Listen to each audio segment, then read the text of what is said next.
শুভ সকাল বন্ধুরা, তোমরা সবাই কেমন আছো? আশা করি খুব ভালো আছো। তোমাদের আশীর্বাদ ও ভালোবাসায় আমরা সকলে খুব ভালো আছি। আমি হচ্ছি কুচবিহার জেলার ছোট্ট একটি গ্রামের সাধারণ ঘরের বউনি দীপিকা। তো তোমাদের সবাইকে দীপিকা ব্লগের তরফ থেকে অনেক অনেক ভালোবাসা জানিয়ে আজকের ব্লগটা আমি এখান থেকে শুরু করছি। তো আজকে একটু সকালবেলায় ঘুম থেকে উঠলাম, কারণ রাজার এদিকে প্রাইভেট আছে। তো রাজা এদিকে প্রাইভেটে চলে গেল, একটু এগিয়ে দিয়ে চলে আসলাম বাড়িতে। তো চলো ঝটপট করে এখন আমি গরু ছাগল বাইর করবো, অনেক কাজ আছে। তো সকালের যে বাসি কাজগুলো হয়েছে চলো ঝটপট করে নিই। তো দেখো, একটা একটা করে সব গরুগুলোকে বাইর করতে হবে, তারপর ছাগল বাইর করতে হবে, হাঁসগুলোকে ছেড়ে দিতে হবে। আর এই গরুগুলোর একটা অভ্যাস খারাপ, যে সবাইকে একবারে যে নিয়ে যাব তা না, কিন্তু একদম দৌড়োদৌড়ি করে। তোমরা তো আগের ব্লকে দেখেইছো যে গরুগুলোকে ক্ষেত থেকে আনছিলাম, মানে মাঠ থেকে, একদম যা ছুটোছুটি করছে কি বলবো। আর তার জন্য এই যে একটা একটা করে আমি এখন নিয়ে যাব। তো আগে বড় গরুটাকে নিয়ে যাব, এটা আবার বেশি ছুটোছুটি করে, তারপর এই যে এই গরুগুলোকে নিয়ে দেবো। তো যাই হোক, এইদিকে হাঁসগুলোকে ছেড়ে দিয়ে বাছুরটাকেও নিয়ে যাচ্ছি। তো দেখো, হাঁসগুলো ওইদিকে ছেড়ে দিতে না দিতে কিলবিল কিলবিল করে এই যে বাইরে নিয়েছে। আসলে ওরা ভাবছে যে কোন দিকে যাবে, বাড়িতে যাবে না বাইরে যাবে। তো ভাবতে ভাবতে আর বড় হাঁসগুলোকে ছেড়ে দেয়নি কিন্তু। তো দেখো, ওরা সিদ্ধান্ত নিতে পারছে না যে বাড়িতে যাবে না বাইরে যাবে। তারপর ও মা হাঁসটা যেটা বলবে সেটাই কিন্তু ছোটো হাঁসগুলো করবে। তো দেখো, ও সিদ্ধান্ত নিল এখন বাইরে যাবে। আর এখন তো বাইরে মাঠে জল আছে, ওদের আনন্দটাই একদম আলাদা। কিন্তু মাঠে সেরকম খাবার নেই। আর বাড়িতে কলপারে একটু খাবার দাওয়া থাকে, ভাত হোক ধান হোক, ওগুলো খাওয়া দাওয়া করে কিন্তু বাইরে যায়। দেখো, এখন ওরা বাইরে যাচ্ছে। তো গরু বাইর করে গোবর ফেলে চলে আসলাম আমি উঠান ঘর ঝাড় দিতে। তো ঘরগুলো ঝাড় দেওয়া হয়ে গেছে, আর বাসনগুলো কলপারে রেখে এখন আমি উঠানটা ঝাড় দিয়ে নিচ্ছি। একটু একটু হাওয়া ছিল, আর তার মধ্যে এই যে আমের যে কচি পাতাগুলো আছে ওগুলো কিন্তু পড়েছে। আর হচ্ছে কাঠগুয়া গাছ বলে যে, ওই গাছের ফলগুলো পড়ে উঠানের মধ্যে। তো দেখো কতগুলো। আর এগুলো কিন্তু যেতে চায়, কিন্তু ইউক্যালিপটাস মানে আকাশমুখী গাছের পাতাগুলো না ঝাড়ু দিয়ে যেতেই চায় না, মাটির মধ্যে চেটকে লেগে থাকে। কিন্তু এই পাতাগুলো অনেকটাই ভালো, মানে ঝাড় দিতে সুবিধা হয়। তার মধ্যে ছলবল ছলবল একটু জল আছে। আর কবিতাটা দেখো কত সুন্দর করে এই যে ক্যামেরার মধ্যে এসেছে, তাই না? আর মোবাইলটা এক জায়গায় বারান্দার সিঁড়ির মধ্যে ফেলে রেখেছি, কারণ আমার স্ট্যান্ড নেই। তো তার জন্য তোমাদের সঙ্গে ভালো করে শেয়ারও করতে পারি না। আর হাঁসগুলো ওইদিকে ছিল, আমি আসছি বলে হাঁসগুলো দেখো এখন চলে যাবে। এগুলো কিন্তু বড় হাঁস। তো যাই হোক, আর এই যে ধাড়ির নিচটার মধ্যে না অনেকটাই জল জমে থাকে জানো। আর এই জলগুলো অনেক কষ্ট করে ঝাড়ু দিয়ে বাইর করে দিতে হয়। তো দেখো, এখানে অনেকটাই জল আছে কিন্তু। আর জলের সঙ্গে সঙ্গে যদি এই যে পাতা পুতোগুলোকে দিয়ে দিই, তাহলে জলের যে ধাড়িটা আছে ওগুলো কিন্তু বন্ধ হয়ে যায়। তো পাতাগুলো আলাদা করে তারপর কিন্তু আমি জলগুলো বাইর করে দেবো। তো যাই হোক, আমার এইদিকে দেখো উঠানটা ঝাড় দেওয়া হয়ে গেল। চলো এখন জলগুলো আমি পরিষ্কার করে দিই। আর জলগুলো এই যে অনেকক্ষণ সময় লাগে বাইর করে দিতে, তার জন্য আমি কি করলাম, বসে বসে এইদিকে বিশ্রামও নেওয়া হবে, জলগুলো বাইর করে দেওয়া হবে। তারপরে চলে আসলাম আমি কলপাড়ে। তো কলপাড়ে আসলাম, হাঁসগুলো দেখো কলপাড়ে চলে আসলো। তো বাসনগুলো মেজে নিচ্ছি। আর এইদিকে একটু একটু করে কিন্তু বৃষ্টিও পড়ছিল, কারণ কি বলো তো, বেশিও না, একটু একটু করে। এই যে একটা হাঁড়ি ছিল ধান সিদ্ধ করা, এই যে কলপারে মা রেখে দিয়েছিল, তো ওখানেই আছে। ঝড় বৃষ্টি এই হাঁড়িটার উপর দিয়ে যাচ্ছে। তো ভাবলাম যে না, এই হাঁড়িটা পরিষ্কার করে কাজলগুলো তুলে মেজে ঘষে আজকে একটু রেখে দিব, কারণ কাজ যেহেতু আজকে একটু কম আছে, তাই না?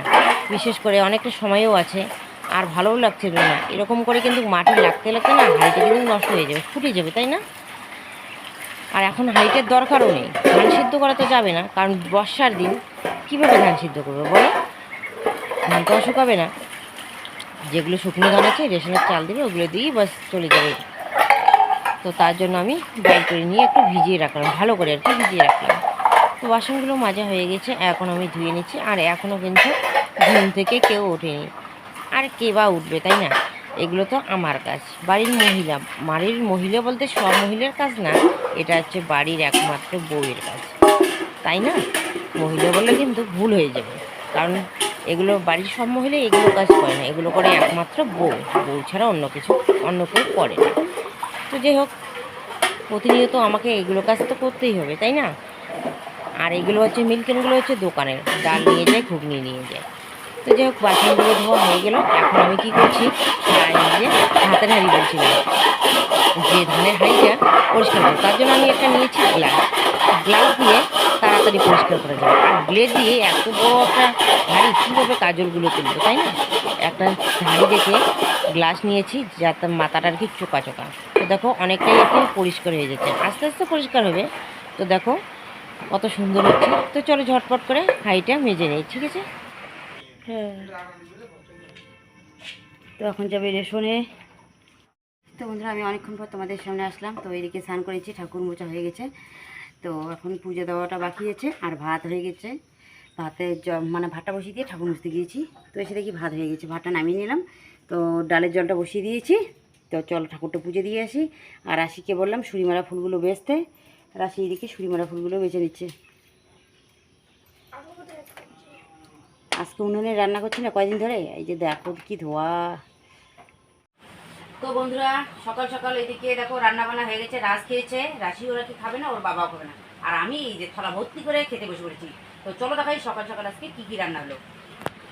তো এখানে হচ্ছে সুরিমারা ফুলের ভাজা, সঙ্গে আছে শুকটি মাছ ভাজা করে নিই, শুকনো খোলার মধ্যে ভেজে নিয়েছি। আর আলু মাখা, আর কারকল মাখা, আর হচ্ছে দেখো ডাল সিদ্ধ। সেই টেস্ট, ডাল সিদ্ধ দিয়ে ভাত এত সুন্দর লাগে কি বলবো। আর ঝটপট খেয়ে নিই। আর আমাদের কাছে দেখো হয়েছে জাম। তো কালকে কতগুলো রাশি আর বিদ্যুৎ ভাই পাড়িয়েছে, আজকে ওরা উঠেছে গাছে। তো একটা সুবিধা আছে, এই যে মই দিয়ে চালের মধ্যে বসে বসে জামগুলো কিন্তু ছেঁড়া যায়।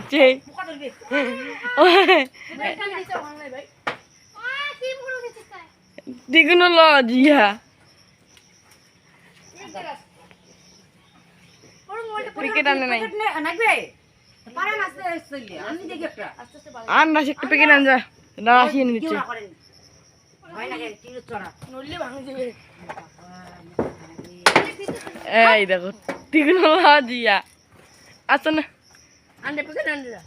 পিকির আন একটা কেটে পিকির আন। আরে উপরে না জানেন না ভাঙেই পড়ে না, আরে পুরো না বাবাই তো ট্রেন নিচে নাই কি ওখান কাট কান পড় লেগে না নাই রে মো বাবাই কোন বেলা যায়। হ্যাঁ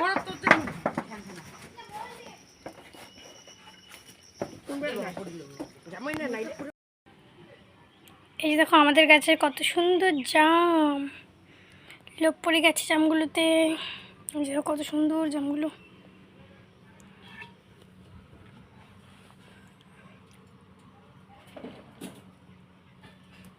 দাদা ওরা কতগুলো পাড়াইছে, এখন ওরা মাখা করছে, এগুলো আমি একটু মাখা করবো।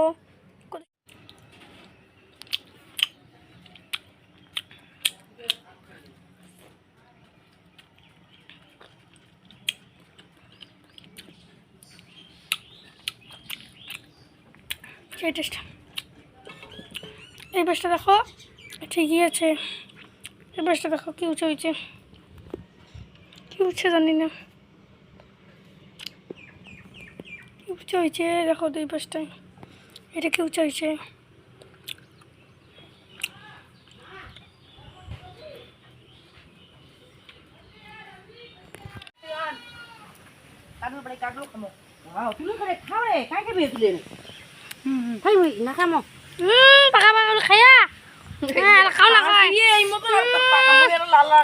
বাড়িতে কি সুন্দর গুলা যাবি খাওয়া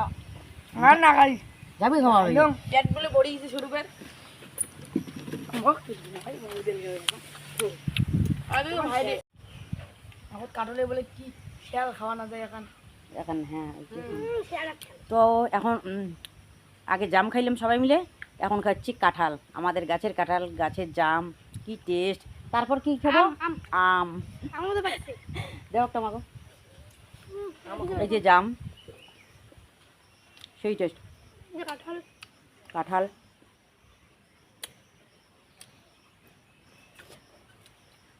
লবণ আর হচ্ছে লঙ্কার গুঁড়ো দিয়ে কাঁঠাল। তো বন্ধুরা দেখো, একটা অবুঝ পশু, ও জানে না কোন কাজটা করলে ভালো হবে না খারাপ হবে, তাই না? কিন্তু ও ভুল করে হয়তো একটা জিনিস নিয়ে পালিয়ে গেছে, সেটা হচ্ছে মুরগি। কিন্তু তাকে এমনভাবে সবাই ছুটোছুটি করে ধরে খোঁচা দিয়ে হানা দিয়ে মেরে ফেলেছে জানো, মেরে এখন দেখো টেনে টেনে নিয়ে যাচ্ছে বাচ্চাগুলো। তো বন্ধুরা, আমি অনেকক্ষণ পর তোমাদের সামনে আসলাম, তো হাসবো কীভাবে? রাশি বলছে যে মা একটু মুখটা হাসো। তো দেখো বন্ধুরা, একটা খারাপ খবরও আছে, তার মধ্যে একটা ভালো খবরও আছে। তো সেই খারাপ খবরটা তোমরা তো দেখলেই কী অবস্থা করেছে কুকুরটাকে, তাই না? আর ভালো খবরটা হচ্ছে এতদিনের যা আশা আকাঙ্ক্ষা, তো তা আজকে পূর্ণ হয়েছে। তো দেখো, সেটা হচ্ছে একমাত্র ভগবানের আশীর্বাদ, তোমাদের আশীর্বাদও কিন্তু, তাই না, সঙ্গে আছে। তো মোবাইলে দেখি, টিভিতে দেখি যে সবাই জগন্নাথ ধামে যায়, ঘুরে আসে, কিন্তু আমাদের ভাগ্যে তো আর সেটা হবে না, আশা করি কোনো দিনও হবে না। কেন বলো তো? তীর্থ করতে গেলেও পরে কী হয় বলো তো, পয়সার দরকার হয়। আর আমরা হচ্ছে মধ্যবিত্ত পরিবারের মানুষ, আমরা কি আর যেতে পারি জগন্নাথ ধামে? কিন্তু যেতে না পারলেও মাথার উপর আছে জগন্নাথ, তাই না? তো সেজন্য জগন্নাথে দেখো আমাদের পরিবারের জন্য প্রসাদ পাঠিয়ে দিয়েছে, এই যে, তাই না? এই যে দেখো লেখা আছে জগন্নাথ ধামের মহাপ্রসাদ। তো যাই হোক, ভাগ্যটা সত্যি আমাদের খুব ভালো, যেতে না পারলেও প্রসাদটা তো খেতে পারবো, তাই না? তো যাই হোক, প্রায়ই দেখি মোবাইলে যে সবাই জগন্নাথের প্রসাদ পায়, এটা পায় ওটা পায়, কিন্তু আমরা তো পাই না। তো আজকে এই যে রেশন থেকে নিয়ে এসছে প্রসাদটা, সত্যি আজকে নিজেকে খুব ভাগ্যবান মনে হচ্ছে। আর আসি এইদিকে দেখো, কেমন লাগছে মাগো? মানে খুব ভালো লাগছে জগন্নাথ মানে দেবের আনন্দের পোশাক চোখে জল বাইর হয়ে, তাই না? এত আনন্দ লাগছে জানো, যেতে তো পারি না, কিন্তু তবু তো প্রসাদটা তো খেতে পারবো, তাই না? তো চলো দেখাই এখানে কি কি প্রসাদ আছে, জগন্নাথ ধামের প্রসাদ। চলো এখন খুলে দেখাই। জয় বাবা জগন্নাথ। বা দেখো, একটা কত সুন্দর ফটো আছে, খুব সুন্দর লাগছে, তাই না দেখতে? তারপর আছে এই যে মহাপ্রসাদ। চলো এখন সবাই মিলে প্রসাদটা খেয়ে নিব, আর মার জন্য একটুখানি কিন্তু রেখে দেবো, যেহেতু মা বাড়িতে নেই, আজকে না হয় কালকে তো আসবেই, তাই না? দেখো কত সুন্দর। তো চলো একটু খেয়ে দেখি। তো চলো বন্ধুরা, আমি প্রসাদটুকু খেয়ে নিই। আর মোবাইল চলছিল বলে আমাকে এখানে ভয়েস দিতে হচ্ছে, তাই না? তো ভক্তি দিয়ে তারপর আমি প্রসাদটা খেয়ে নিলাম, আর মার জন্য একটুখানি প্রসাদ নিয়ে রেখে দিলাম। তো মা আসলে খাবে, কারণ এটা তো আর নষ্ট হবে না, প্রসাদ কোনো দিনও কিন্তু নষ্ট হয় না, তাই না? তো যাই হোক, আজকে নিজেকে অনেক ভাগ্যবতী মনে হচ্ছে। আমাদের পরিবারের সবাই, হে বাবা জগন্নাথ, তুমি আমার পরিবারকে ভালো রাখো, শুধু আমার পরিবারকে না, এই বিশ্ববাসীকে তুমি ভালো রাখো, সুস্থ রাখো। তো যাই হোক বন্ধুরা, তো চলো যাই, এখন আমি চটপট করে কাজগুলো করে নিই। তো বন্ধুরা, সবার খাওয়া দাওয়া হয়ে গেছে, এখন আমি খেতে বসছি। আর এখন এই যে রাশি তোমাদের সঙ্গে একটু শেয়ার করে নিচ্ছি। সুরিমারা ফুল রাশি বেঁচেছে, দেখো কত বড় বড় করে, আর এত টেস্ট হচ্ছে কী বলবো। আজকে বেশি কিছু রান্না করিনি, ডাল, মাছ ভাজা, আর হচ্ছে সুরিমারা ফুল। তো বন্ধুরা, আমি অনেকক্ষণ পর তোমাদের সামনে আসলাম। তো এইদিকে ছাগলটা বেঁধে আসলাম, শেয়ার করা হয়নি, মোবাইলটা চার্জে দিয়েছিলাম। আসলে আকাশটা ওইদিকে ডাকাডাকি করছে, যদি আবার বৃষ্টি এসে, তাই না? আর ছাগলটা এইদিকে দেখো শুধু ভেবাচ্ছে, কী যে হয়েছে জানি না। তো ডাক্তারকে ফোন করা হলো, ডাক্তার নাকি আসবে।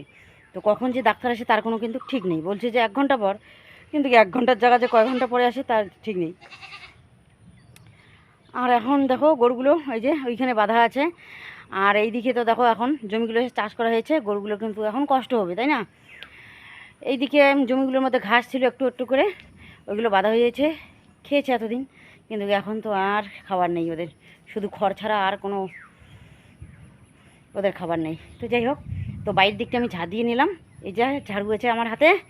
আর এখন আমি উঠানটা তাড়াতাড়ি করে ঝাড় দিয়ে নিই। আর আকাশটা এত ডাকছে, কি বলবো, আর মেঘলা করেছে আকাশটা, এই দিকটা মনে হয় বৃষ্টি হবে। চলো দেখাই ব্যাক ক্যামেরা করে, অবস্থা মনে হয় বৃষ্টি হবে। তো তার জন্য আমি কি করেছি, যে আকাশের কথা বলা যায় না, তো ভাতের জলটা বসিয়ে দিয়েছি, কারণ রাত্রিবেলা আমার রান্না করতে হবে, তাই না? তো দেখো আকাশের অবস্থা, বৃষ্টি তো হবেই, যে ডাকাডাকি শুরু করছে এখন মনে হয় দূরে একটু, তবুও কিন্তু আমাদের এইদিকেও বৃষ্টি হতে পারে, ঠিক নেই, তাই না? আর বাচ্চা নিয়ে মা বাড়িতে নেই, তো রাত্রিবেলা আবার রান্না বান্না করা, তার থেকে আমি এখনই ভাতটা বসিয়ে দেই, এটাই ঠিক হবে। অবস্থা, চলো ঝটপট করে উঠানটা ঝাড় দিয়ে নিই। আর কলপারে কতগুলো বাসন রেখে দিয়েছি, বাসন মাজবো। তো ঝটফট করে উঠান ঘর ঝাড় দিয়ে চলে আসলাম কলপাড়ে। তো বাসনগুলো মাজা হয়ে গেছে, এখন আমি তাড়াতাড়ি করে বাসনগুলো ধুয়ে নিচ্ছি। আর আজকে আকাশটা যেহেতু মেঘলা, বাসনগুলো শুকাবে না, চিন্তা নেই, তাই না? একটু আস্তে ধীরে কিন্তু বাসনগুলো ধোয়া যাবে। আর যখন বেশি রৌদ্র ওঠে না, তখন বাসনগুলো তাড়াতাড়ি না ধুলে পরে কী হয়, গাগুলো না একদম শুকিয়ে শুকিয়ে যায়। তারপর কী হয়, ভালো করে আবার হাত দিয়ে পরিষ্কার করে একটু নিয়ে তারপর কিন্তু ধুতে হয়, তখন একটু ঝামেলাটা বেশি হয়। কিন্তু এখনকার দিনে বিশেষ করে বর্ষা যখন বৃষ্টি পড়ে, তখন কিন্তু ওটা আর কি হয় না, তাই না? তো আকাশটা যেহেতু মেঘলা করেছে, তো আস্তে ধীরে এই যে বাসনগুলো আমি ধুয়ে নিচ্ছি। কাজের শেষ নেই, তার মধ্যে আছে এদিকে ঘর পরিষ্কার করা। আর বিকালবেলা একটু উঠান ঘর ঝাড় দেওয়া, ঘর দুয়ার পরিষ্কার করে না রাখলে না কীরকম যেন একটা নিজেকে লাগে, তাই না? ভালোই লাগে না যতক্ষণ না কাজগুলো শেষ হচ্ছে। তো যাই হোক, এই যে কাজ, এই কাজ সেই কাজ করতে করতে জানো আমার সন্ধ্যা লেগে যায়। কি করবো বলো, সারাদিন এই যে কাজ করা। সকালে উঠি, উঠান ঘরগুলো ঝাড় দিই, ছাগল বাইর করি, ঘর ঝাড় দিই, তারপর হচ্ছে উঠান ঝাড় দিই, বাসন কোসন নিয়ে কলপাড়ে এসি, বাসন কোসন মাজা ঘষা। তার মধ্যে বাচ্চাগুলো একটা দুটো জামা তো থাকেই, স্নান করে বিকেলবেলা ওইগুলো ধুয়ে দেওয়া। তারপর ভাতের জল বসিয়ে দিয়ে এইদিকে ঠাকুর মোছা। তার মধ্যে তো চা আছেই, এইদিকে আবার ভাতের জল নামিয়ে নিয়ে এইদিকে চা করতে হয়, চা করে দেওয়া। তারপর দেখো এইদিকে দোকানের কাজ করা, খাওয়া দাওয়া এইদিকে করতে করতে সকালে 10:30 বেজে যায়। খেতে না খেতে এইদিকে ঘুগনি সিদ্ধ বসিয়ে দিয়ে দিতে হয়, ঘুগনি সিদ্ধ করা। তার মধ্যে এইদিকে মটর সিদ্ধ করা, আলু ছোলা, মটরের আলুগুলো ছোলা। তার মধ্যে এইদিকে দেখো আছে পেঁয়াজ কাটা, পেঁয়াজ ছোলা। দুপুরের আবার এইদিকে রান্না বান্না, তো কমসে কম 2-3টে তরকারি এইদিকে রান্না করে। দেখো এগুলো করতে করতে পেঁয়াজ ছোলা, পেঁয়াজ কাটা, পাতা বেচা, লঙ্কার বোটা ছোলা, এইগুলো কাজ করতে করতে তার কয়টা বাজে তোমরাই বলো একবার। তবুও নাকি আমি কাজ করি না, পাড়ার সবাই কাজ করে, শুধু আমি করি না, আমার কাজ নেই। কিন্তু কি জানো, আমার কাজগুলো না শুধু ভগবানের চোখে পড়ে, তাছাড়া কিন্তু কারো চোখে পড়ে না, জানো? তখন না এতটা খারাপ লাগে, কি বলবো। আর দেখো সবজিটার মধ্যে একটু জল দিয়ে ঢেকে দিয়ে চলে আসলাম এদিকে বাইরে, কারণ এদিকে দেখো বাইরে আছে গরু ছাগল, তাই না? যদি আবার এই যে ধান ক্ষেতটা খেয়ে নেয়, মানে ধানের বিচনগুলো, তাহলে কিন্তু সর্বনাশ হয়ে যাবে। একটু আগে তো কতটা জায়গা খেয়ে নিয়েছে, তখন আমি খেতে বসছিলাম, হঠাৎ করে চোখটা পড়লো এইদিকে, দেখি গরুটা হাঁটাহাঁটি করে বেড়াচ্ছে, জানো? এই যে গাড়ার সময় এসে গেছে, আর এই সময় যদি খায় তাহলে কি অবস্থা হতে পারে তোমরা তো জানোই। দেখো জমি জাবর দেওয়া হয়ে গেছে, চাষ করা হয়ে গেছে, এখন গাড়ার সময়। এই যে ধানগুলো 1 সপ্তাহ কি 15 দিন না লাগবে না, তো সপ্তাহ 10 দিনের মধ্যে ধানগুলো গাড়তে হবে। আর এই সময় দেখো কি সর্বনাশটা করে দিল আমাদের।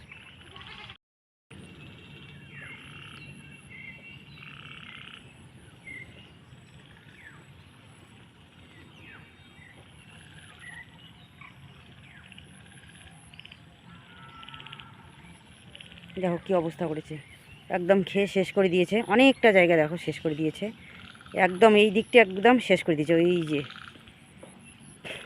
যখন গরুটা ওই দিকে গিয়েছে না, তখন আমি টের পেয়েছি। চলো ওই দিকটা দেখাই, এই যে পায়ের ছাপ আছে এখনও, এই দিকটা দেখো হাঁটাহাঁটি করে বেড়াইছে, এই যে দেখা যায় ওই যে ওই দিকটা পায়ের একদম ছাপগুলো আছে দেখো। এদিকে বাড়িতে কাজে দিশা পাই না, তার মধ্যে এদিকে গরু ছাগল খ্যাত খামার এগুলো আমার নজর দিতে হয়। এই এত মানে নজর দিতে দিতে এই যে এইদিকে সর্বনাশটা করেই দিয়েছে। কি করবো আর বলো, আমি আর কত চলবো বলো। তো ঠিক আছে বন্ধুরা, আজকের ব্লগটা এ পর্যন্ত, কালকে দেখাবেন নতুন ভিডিওতে।